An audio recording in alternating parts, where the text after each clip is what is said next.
1588th episode of नागपुर's most happening Facebook live show, जिसका नाम है राज की बात, महाराष्ट्र के साथ वोटर के मन की बात हम इस एक्सक्लूसिव शो के माध्यम से करेंगे। इसकी शुरुआत आज हो रही है। ये शो जैसे जैसे वक्त गुजरेगा ये महाराष्ट्र के अलग अलग इलाकों में, अलग अलग कॉन्स्टिट्यूएंसीज़ में जाकर ये एपिसोड मैं करूँगा। मेरी कोशिश यही रहेगी कि मैं वोटर के मन में क्या चल रहा है वो उन तक पहुँचाऊँ जिन तक ये पहुँचना चाहिए, और साथ ही साथ बाकी भी लोगों के मन में जो फॉलोअर्स हैं, जो भक्त हैं, जो ऐसे लोग हैं जो किसी एक पॉलिटिकल पार्टी को ही सिद्धांत को अपना सिद्धांत मानकर चलते हैं, ऐसे भी लोगों तक ये बात पहुंचाने की कोशिश रहेगी कि असल में एक वोटर, वो किसी भी समाज का हो, किसी भी धर्म का हो, किसी भी प्रोफेशन का हो, कोई भी काम करता हो, लेकिन अगर वो एक वोटर है तो वो किसी भी उम्र का हो, लेकिन उसके अगर वो वोट करता है तो उस वोट करने के पूरे की पूरी जिम्मेदारी से वो निभा तो देता है, लेकिन निभाने के बाद जो वो अपेक्षाएं रखता है, क्या उसकी अपेक्षाएं पूरी हुई, क्या किस किस्म की अपेक्षाएं वो अब रखेगा आने वाले इलेक्शन में, इन सभी बातों पर हम बात करेंगे। आज इसका पहला एपिसोड है। बात करने के लिए मेरे साथ इस वक्त हैं जन बदलाव मूवमेंट के फाउंडर और एक ऐसे व्यक्ति विशेष जिन्होंने अपनी बात से हजारों लोगों के मन तक अपनी बात पहुंचाई, दिलों तक बात पहुंचाई, और लोगों को ये सोचने पे मजबूर कर दिया कि जन बदलाव अब होना ज़रूरी है। और इन्होंने नेता को बदलने की बात कभी नहीं कही, इन्होंने बात कही जन को बदलने, यानी हर किसी को बदलने की बात इन्होंने अपने हमेशा की है, अपने हर भाषण में की है, अपने हर पोस्ट में की है। बात करते हैं आज यश गौरखेड़े जी से। यश जी नमस्कार। नमस्कार। कैसे हैं यश आप? मैं एकदम बढ़िया राज भाई, थैंक यू सो मच कि आपने ये जो पहला एपिसोड है, सबसे पहले राज की बात को बहुत शुभकामनाएं। कंसिस्टेंटली लॉकडाउन के बाद से लॉकडाउन में अभी तक ऑलमोस्ट 2 साल हो गए हैं, और जिस तरीके से राज की बात ने मन की बात ना करते हुए जनता की बात सुनी है, काबिल तारीफ है। और 15,000 एपिसोड्स, 1.5 लाख एपिसोड्स होंगे राज की बात के, and it will be a number 1 show because आप जनता की बात सुन रहे हैं। Thank you so much for that. बहुत बहुत शुभकामनाएं। सीधी बात आपसे पूछूंगा, आप एक वोटर हैं, आप कई वर्षों से वोट दे रहे हैं, क्या आप अपने ये जो पावर है वोट का, ये पावर का इस्तेमाल करने के बाद क्या आप खुश हैं? एक्सपेक्टेडली तो मतलब एक्सपेक्टेशन हमेशा एक वोटर की बहुत हाई होती है, लेकिन वोटर करता क्या है वोट देने के बाद? वो पूरे के पूरे 5 साल रोड पे बैठ के, किराने की शॉप में, सलून वाले के पास बैठ के सिर्फ कंप्लेंट करता है कि हमको ये तकलीफ है, इसने ये कर दिया। लेकिन ये सारी प्रॉब्लम को मद्देनजर रखते हुए जनता वोट नहीं करती। मान के चलिए कि हम लोग बात करते करें, यार हमारे बच्चों की फीस बहुत बढ़ गई है, रोड अच्छे नहीं है, कोविड में इतने लोग मारे गए, वो अच्छा नहीं हुआ, और जैसे ही वोट देने की बारी आती है इलेक्शन के दिन, तो जनता ये सारी प्रॉब्लम साइड में रखते हुए अपनी जात पे, अपने धर्म पे, भारत पाकिस्तान पे, पुलवामा, चाइना पे, वो या फिर मोदी जी के 56 इंच के सीने पे वो जाके वोट दे देती है। फिर आने वाले 5 साल वही कंप्लेंट करते हैं। तो ये बहुत एक छोटा सा उसूल है, जैसा आप बोओगे वैसा आप काटोगे, जैसी जनता है वैसा ही नेता उसको मिलेगा। तो जनता कैसी है? जनता बिल्कुल, आप जाके देखिए, जनता बोलती है कि अरे भैया हमको ये नेता ने आके ठग लिया, हमको इसने बेवकूफ बना दिया। और अब सोचिए खुद ही कि एक छोटा सा मैं अगर एग्जांपल लूंगा, आप एक दुकान में जा रहे हो, उसने आपको बेवकूफ बना दिया, 100 रुपए की चीज उसने आपको 1000 रुपए में बेच दिया, तो आप वहां पे नहीं जाओगे। आप क्या, कोई बेवकूफ वहां पे नहीं जाएगा। लेकिन अगर जनता वहीं पे जा रही है, 1 बार जा रही है, 2 बार जा रही है, 3 बार जा रही है, तो सिंपल बात है, वो नेता कोई बेवकूफ नहीं है, वो जनता ने अपने आप को बेवकूफ बना के रखा है। कभी वो जात के नाम पे, कभी वो धर्म के नाम पे, कभी वो नेशनलिज्म के नाम पे। और कभी एक फेवरेटिज्म वाले लीडर के नाम पे। तो ये जनता को भुगतना पड़ेगा अगर जनता ऐसी ही रही तो। और अगर जनता को एक्सपेक्टेशन है कि कोई गुजरात से आएगा, कोई दिल्ली से आएगा, कोई तेलंगाना से आएगा और बदलेगा, तो ये होने नहीं वाला। मैं आपको लिख के दे रहा हूँ, ये होने नहीं वाला। आप पांड्रबोडी में रहते हैं जी, पांड्रबोडी के वोटर हैं आप, जी, है ना। महानगर पालिका के इलेक्शन में आपने जी, वोट दिया, जी। आपने जिनको वोट दिया क्या वो जीते? मैं बिल्कुल नाम जीता। नहीं पूछूंगा। बिल्कुल बिल्कुल बिल्कुल जीता हूँ। बिल्कुल और जीता बिल्कुल हूँ। जीते हो। जी। और क्या उन्होंने काम किया? नहीं, ये मतलब बोलते हैं ना कि हम लोग जो एक्सपेक्ट करते हैं वो अगर एक्सपेक्टेशन हमारी फुलफिल नहीं है तो हमको बहुत बुरा लगता है। तो बीइंग अ वोटर मेरे को समझ में आ गया कि यार नहीं, बाबा साहब अम्बेडकर ने कॉन्स्टिट्यूशन में जो राइट टू वोट दिया है वो सिर्फ एक 5 साल के लिए दिया है कि 5 साल के बाद आप अगर नेता काम नहीं करता है उसको आके आप छोड़ दो। मैंने 17 में मैंने वोट दिया था, एक्सपेक्टेशन मेरी फुलफिल हुई नहीं, चाहे वो एक कॉन्स्टिट्यूंसी का विधानसभा हो चाहे वो एमपी का चुनाव हो। मेरी जरूरत क्या है एनएमसी से, वो है नाली गली कचरा पानी। कॉन्स्टिट्यूंसी जब आती है विधानसभा की तो मेरी आती स्टेट पॉलिसीज मेरी क्या है। And when I vote for the MP I will focus on the national policies जिसमें रोजगार है और बहुत सारी चीजें डेवलपमेंट्स की। लेकिन जब मैं देखता हूँ कि जो बोला गया था वो नहीं किया गया तो फिर मुझे मतलब शंका होती है मेरे वोट देने पे। अब ये भी बात है कि मैं वोट किसको दूंगा, तो किसको देंगे? तो कोई ऐसा ऑप्शन है नहीं, क्योंकि पहले कांग्रेस ने 60 साल राज किया, उसके बाद बीजेपी आई, जनसंघ बना, फिर वापस से एनसीपी स्टेट में आई, फिर शिवसेना का राज रहा, फिर महाविकास आघाड़ी, और फिर अभी वापस से सत्ता परिवर्तन हुआ है। सत्ता परिवर्तन तो नहीं बोलूंगा लेकिन पार्टियों का बहुत बड़ा परिवर्तन हो गया है इसमें। तो ऐसा तो कोई ऑप्शन है नहीं किसको हम लोग वोट देंगे। तो ऑप्शन किसको बनना पड़ेगा? ऑप्शन जनता को बनना पड़ेगा। 1951 में जब चुनाव हुआ था सबसे पहली बार देश में, तो वो समय पे कोई मतलब इतनी छोटी छोटी पॉलिटिकल पार्टीज जब बनी नहीं थी, वो एक बहुत बड़ा कांग्रेस का वोटर था। फिर बनर्जी साहब ने जब बीजेपी बनाई, बीजेपी बनाने के बाद कांग्रेस का ही वोटर फ्लक्चुएट हो गया, फिर जनसंघ बना, जनता पार्टी बनी, छोटी छोटी पॉलिटिकल पार्टी यही से पैदा होती चली गई। तो ये कौन किया? ये जनता ही की है। तो जनता को ही करना पड़ेगा। अगर जनता ये एक्सपेक्ट कर रही है कि नहीं भैया पहले कांग्रेस अच्छी थी, फिर बीजेपी अच्छी थी, अब वापस से कांग्रेस, तो मुझे नहीं लगता कि इसका कोई सोल्यूशन होने वाला है। ये 70 साल हो गए हमारे देश को। आप देखिए, मैं जिस भी कंट्री की मैं भी देखूंगा जो सीपीआई में है, करप्शन पर्सपेक्टिव इंडेक्स, उसमें स्वीडन आगे है, फ्रांस आगे है, न्यूजीलैंड आगे है। ये करप्शन यहाँ पे क्यों नहीं है? क्योंकि यहाँ पे इन्होंने सही लोगों को चुन के भेजा है। तो जो सही लोग हैं समाज के, उनको किसी ना किसी पॉलिटिकल पार्टी को टिकट देना पड़ेगा, लेकिन वो नहीं दे सकती। तो नहीं देंगे तो फिर किसको वोट देंगे? तो आप जनता को अपना विकल्प बनाना पड़ेगा, जन बदलाव बनाना पड़ेगा। नहीं, लेकिन जैसे जो बीते दिन जो एपिसोड हुआ 2019 की सुबह, हमने देखा कि 2 लोग जिन्होंने ये कहा था कि वो कभी हाथ नहीं मिलाएंगे, वो गवर्नमेंट फॉर्म करने के लिए एक साथ आ गए। अब पिछले कुछ 3-4 दिन पहले भी एक ऐसा एपिसोड हुआ जहां पर the government was very stable, but तीसरे एक और व्यक्ति विशेष को हाथ मिला लिया गया। जबकि प्रधानमंत्री का कोट हर न्यूज़ चैनल पे चला है कि वो पार्टी के खिलाफ, एनसीपी के खिलाफ। प्रधानमंत्री ने कहा था कि 70,000 करोड़ सिर्फ ये एक स्कैम है जो उस पार्टी ने किया है, उस पार्टी के एक नेता ने किया है। और 75,000 करोड़ का एक बैंक स्कैम था, उसके बाद इरिगेशन स्कैम। क्या ये सब स्कैम्स को सिर्फ गवर्नमेंट बनाने के लिए फॉर्म करना, ये स्कैम्स को भुलाकर एक गवर्नमेंट फॉर्म करने के लिए इन सभी स्कैम्स को भुलाकर साथ में आना, एक वोटर के दृष्टिकोण से आप इसको किस तरह से देखते हैं? वही काम कर रहा है नेता, जिस काम के लिए भेजा गया था वो काम तो नहीं कर रहा है। देखिए, सीएम पीएम सबको बनना है। अगर जनता इतनी बेवकूफ भी है नहीं, उनको समझ में आ रहा है, लेकिन जनता विकल्प ढूंढ रही है। अभी आप देखिए 19 में जो हुआ था, इतिहास में पहली बार हुआ कि 2 पॉलिटिकल पार्टी सुबह 5 बजे आके शपथ ले ली है। 80 घंटे की वो सरकार थी, फिर महाविकास आघाड़ी आई और देन उसके बाद उन्होंने जैसे तैसे कोविड का काल निकाला, और फिर उसके बाद शिंदे गुट अपना अलग हो गया, शिवसेना के 2 गुट हो गए। वही अभी एनसीपी के साथ हुआ है।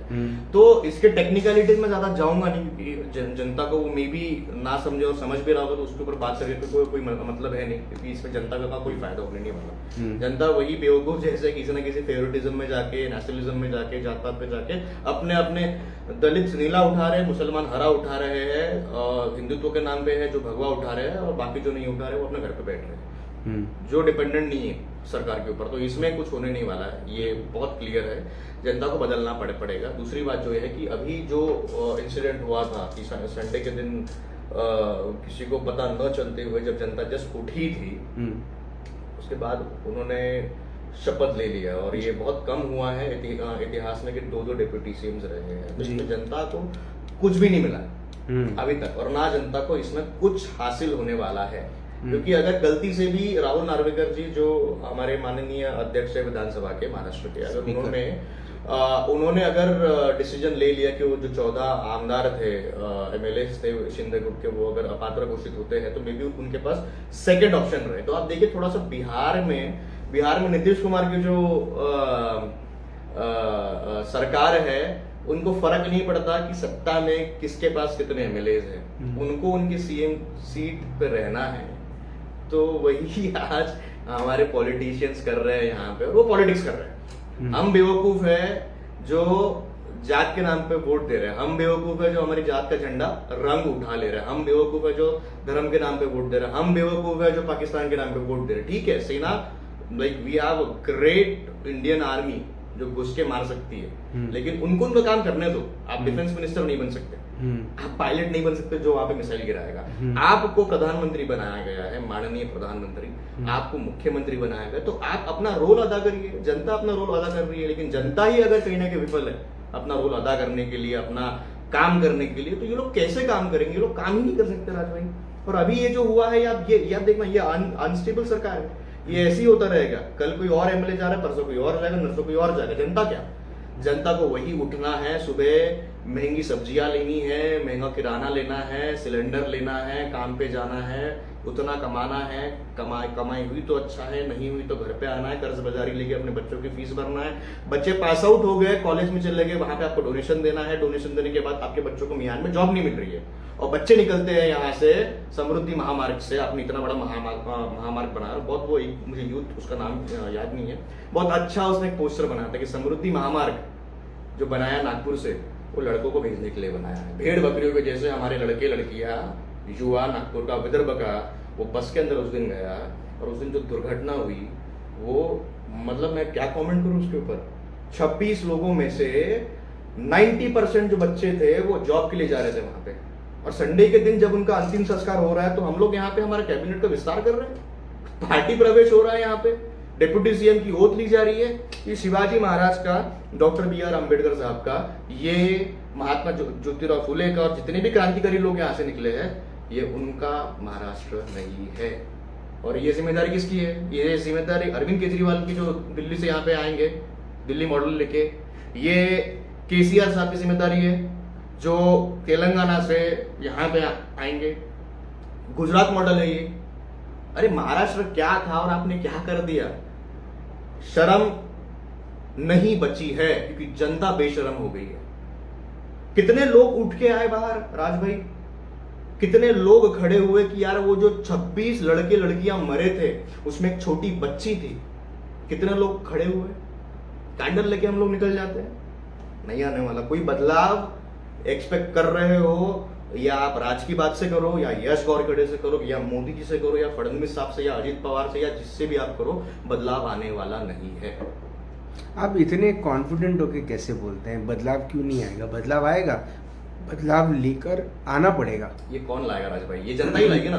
मैंने ये जितने एग्जाम्पल अभी तक, वो चाहे दिल्ली का मॉडल हो, गुजरात का हो, तेलंगाना हो, तमिलनाडु हो, जो भी हो, अरे महाराष्ट्र मॉडल कुठे गेला?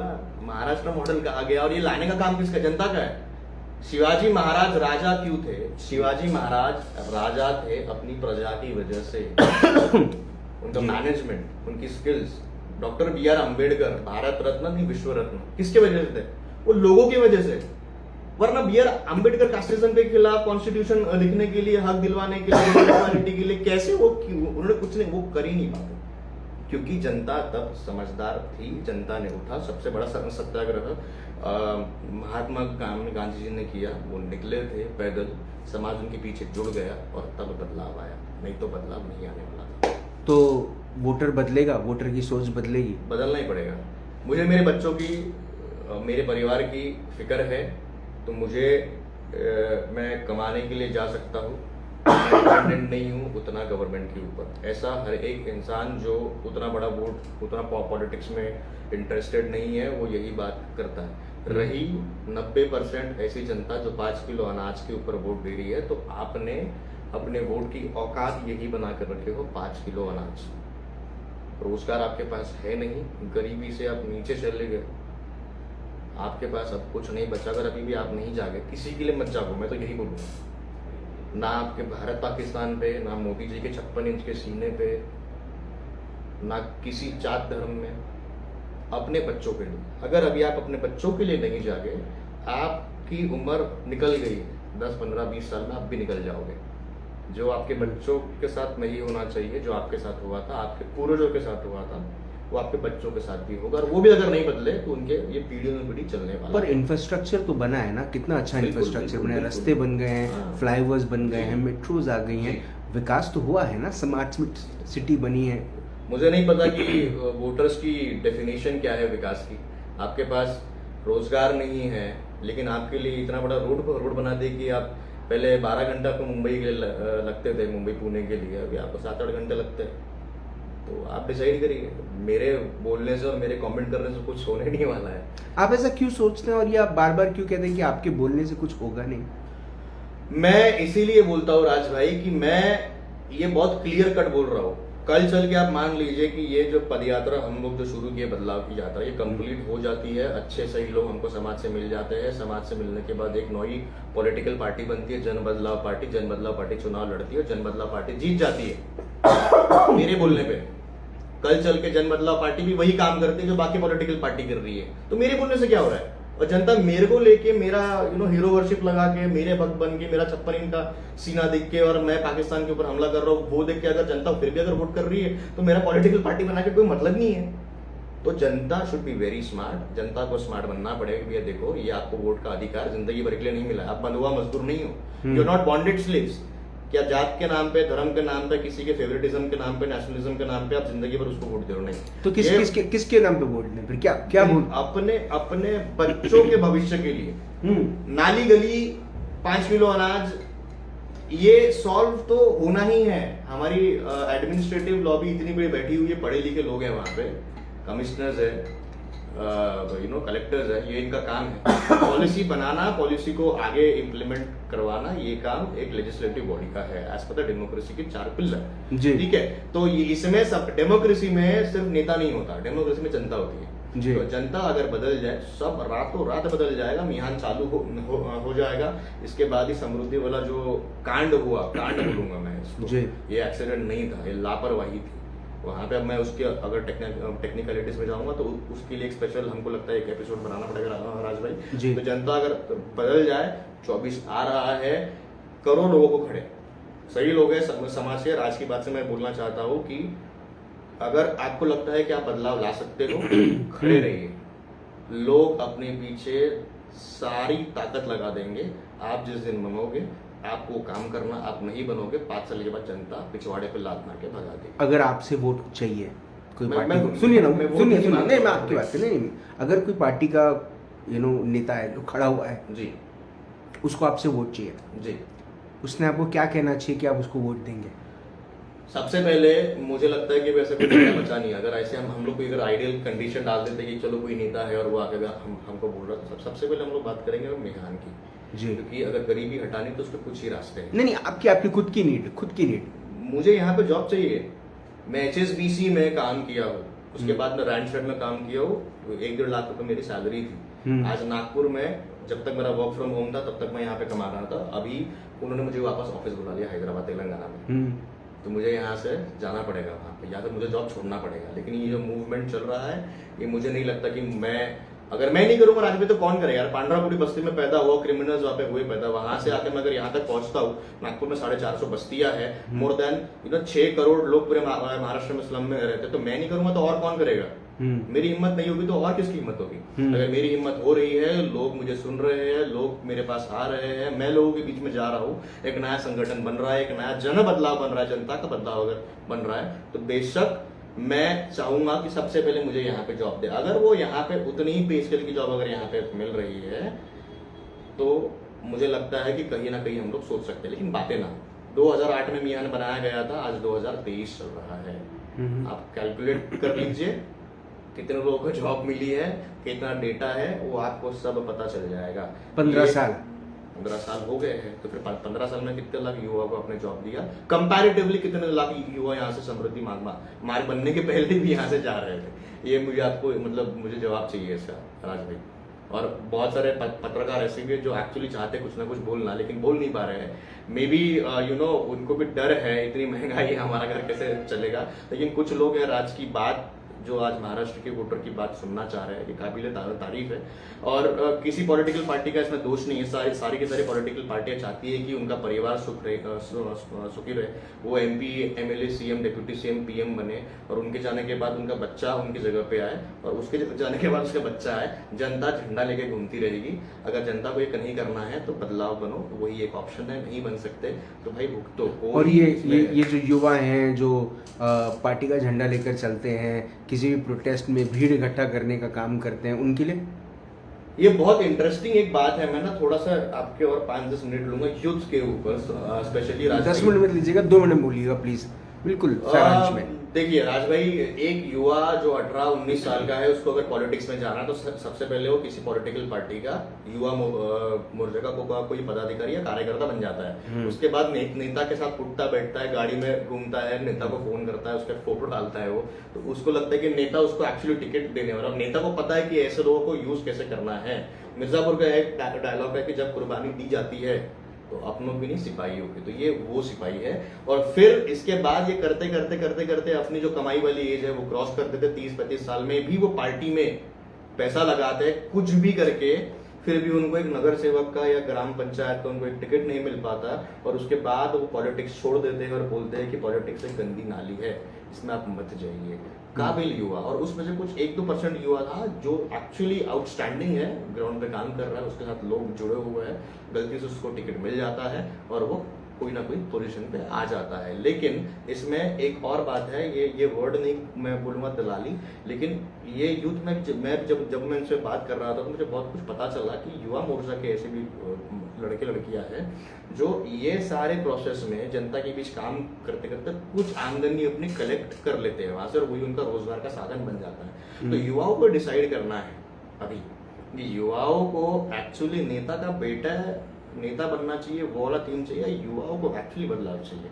तो ये जन बदलाव जो मुहिम हम लोग चला रहे हैं, ये डेफिनेटली पॉलिटिकल पार्टी बनने वाली है। लेकिन पॉलिटिकल पार्टी को यश गौरखेड़ी की ना हो, पॉलिटिकल पार्टी किसी जात समूह की ना हो, किसी एक व्यक्ति विशेष की ना हो, किसी एक धर्म की ना हो। वो बदलाव अगर बने, इसका नाम जन बदलाव क्यों है कि जनता का बदलाव। ये जब तक जनता की पॉलिटिकल पार्टी नहीं बनेगी, जब तक सही लोग, मजबूत लोग नहीं, हमको मजबूत लोग नहीं चाहिए, मजबूत को हम लोग सही नहीं बना सकते, लेकिन सही को हम लोग मजबूत जरूर बना सकते हैं। तो सही लोग चाहिए। सही लोग जिस दिन आएंगे डेफिनेटली जन बदलाव मुद्दों पे चुनाव लड़ेगा, बदलाव के लिए चुनाव लड़ेगा। और अगर जीतता है तो जनता को मैं अभी से बोलता हूँ कि 5 साल तक भरोसा करो, 5 साल के बाद इसकी कोई गारंटी नहीं है। अगर वो नेता काम करता है, एनालिसिस करो। मोबाइल खरीदने के पहले आधा घंटा हम लोग गूगल पे सर्च करके कंपेयर करते हैं, लेकिन जिससे हमारा दिनचर्या चल रहा है, जिससे हमारी जिंदगी बिगड़ने वाली, सुधरने वाली है, उसके लिए हम लोग कोई रिसर्च नहीं कर रहे हैं, वोट दे रहे हैं, और बाद में हम लोग चिल्ला रहे 5 साल। तो भाई इससे कुछ होने वाला नहीं है। Perfect. I thank you very much Yash Gaurkhede, आपने अपना वक्त दिया, आपने हमसे बात करी। एक वोटर के मन की बात पहुंचाना बहुत ज़्यादा ज़रूरी है, और ये आज से ये कोशिश रोज़ होने वाली है। आपने अपना वक्त दिया, बहुत बहुत धन्यवाद। Thank you so much. जय महाराष्ट्र। जय महाराष्ट्र। यश गौरखेड़े ने बात कही बिल्कुल सीधी कि अब नॉनसेंस नहीं सहेंगे, और जब भी इलेक्शन का वक्त आएगा, तब इलेक्शन के वक्त जब नेता उनके दरवाजे पे आएगा तो उनके डिमांड जो रहेंगी, उसमें से एक सबसे पहली डिमांड रहेगी कि आप मिहान में जॉब्स कब दे रहे हैं। क्या नागपुर का वोटर, क्योंकि मैं कोल्हापुर, नासिक, ये पूरा महाराष्ट्र जाने वाला हूँ, तो क्या नागपुर का वोटर वापस से उन नेताओं पे विश्वास कर पाएगा जिसे उसने वोट दिया? सवाल है। और अगर उसका जवाब नहीं है, तो फिर हाँ किसको मिलेगा? जय महाराष्ट्र।